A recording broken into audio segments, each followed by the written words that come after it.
What if the number you quietly assume is enough for retirement is completely wrong, and what if most people only discover that it's too late to change? Many adults over 65 believe that if they worked hard, paid their bills, and avoided major mistakes, retirement will somehow work itself out. But here's the mystery.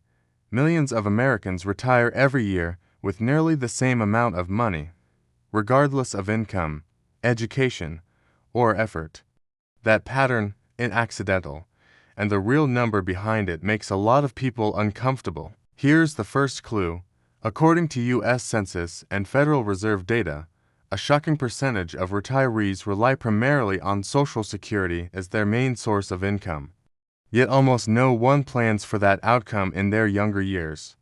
The question isn't whether people save, it's why they stop short in almost the exact same place. To understand how this happens, we have to go back to early adulthood. In their 20s and 30s, most people treat retirement as a distant concept. Life feels expensive now, and the future feels abstract. Behavioral economists like Richard Thaler identified this as present bias. The brain heavily discounts future needs in favor of current comfort. The cause is psychological wiring. The effect is delayed saving. Even people with good intentions often contribute just enough to feel responsible, not enough to be secure. As careers progress into the 40s, something subtle shifts. Income may rise, but so do responsibilities. Mortgages, college costs, caregiving for parents. According to the American Psychological Association, financial stress peaks in midlife. This is where another pattern forms. People increase lifestyle to match income, assuming they'll catch up later. But studies from the Federal Reserve show that retirement contributions often plateau in this decade, instead of accelerating. The gap between when that's needed and what's saved quietly widens. Then comes the shift after 50 and into the early 60s, when awareness finally kicks in.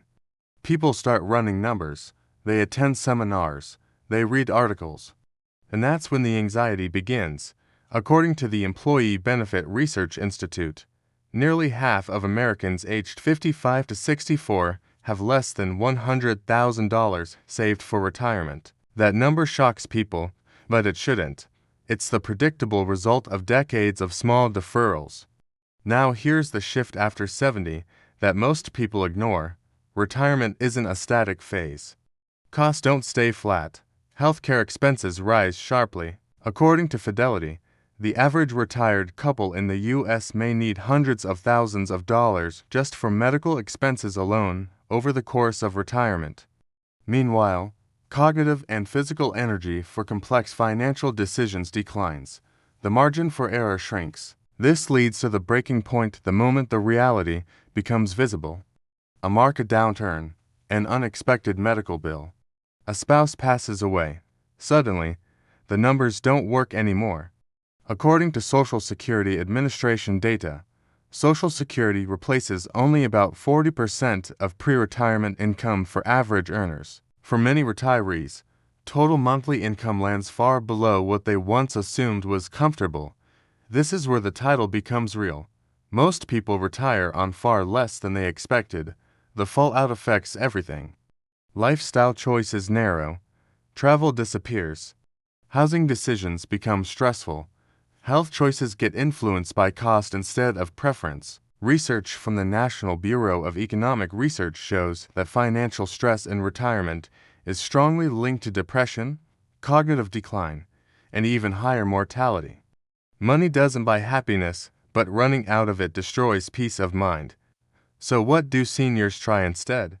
The failed fixes: downsizing without a plan, going back to work out of necessity, not choice, taking on higher investment risk late in life, or following outdated advice like, cut expenses and you'll be fine. These strategies may help short-term, but they don't address the root issue. The number was never realistic to begin with. Here's the twist most people never hear. Retirement success isn't about hitting a magic number, it's about flexibility, timing, and expectations. Studies from the Center for Retirement Research at Boston College show that people who adjust spending patterns early, delay Social Security strategically, and maintain some form of purpose-driven income fare far better than those who aim for a single savings target and stop planning.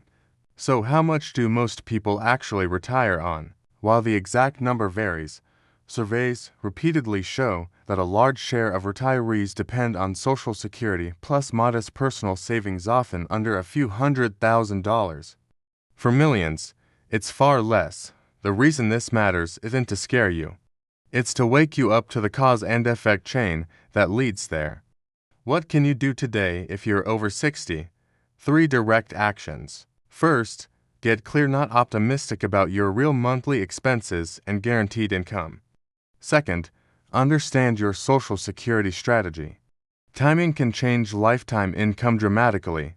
Third, create flexibility by maintaining skills, part-time income, or adaptable living plans instead of relying on a fixed assumption. Here's the clear warning based on evidence. Assuming it will work out is one of the most expensive beliefs in retirement. The later you correct it, the fewer options you have. And here's the open thought to sit with until the next video. What if retirement isn't a finish line, but a long negotiation between expectations, health, and choices you're still making? If this gave you a clearer picture of reality, do like this video and share it with someone who's quietly avoiding the numbers. And subscribe, because in the next chapter, we read breaking down what retirees who feel financially calm do differently and how late is truly too late to change course.